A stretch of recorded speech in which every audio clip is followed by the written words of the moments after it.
Na nitangaze hapa kwa kanisa na msikie. Hakuna maneno ya one time, two time. Hakuna maneno ya one time na hiyo wakora wasikie vizuri. Sasa wewe ukisema one time. Kenyatta aliongoza sijui miaka 16. Moi akakuja akaongoza miaka 24. Katiba ikabadilishwa, Kibaki akaingia mwaka 10. Uhuru Kenyatta ameingia mwaka 10. Huyu punda wa kazi huyu ndio mnataka kusema tuanda. Huyu punda wa kazi halali anafanya kazi usiku na mchana kutaka kukutanisha nje, kujenga hii, kujenga ile, kufanya nini, kukutanisha wote. Alafu nasikia kuna mtu anasema one time. Maneno ya one time msahau.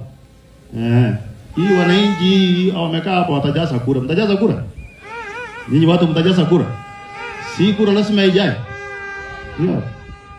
So mtuombe kama kanisa, tuombeane, tupendane, tushirikiane. Ndio nimekuomba Bishop Kaduo next Saturday chukua wakorino wetu twende yule bishop wetu wa SDA pia amepewa sasa kuwa mkubwa zaidi.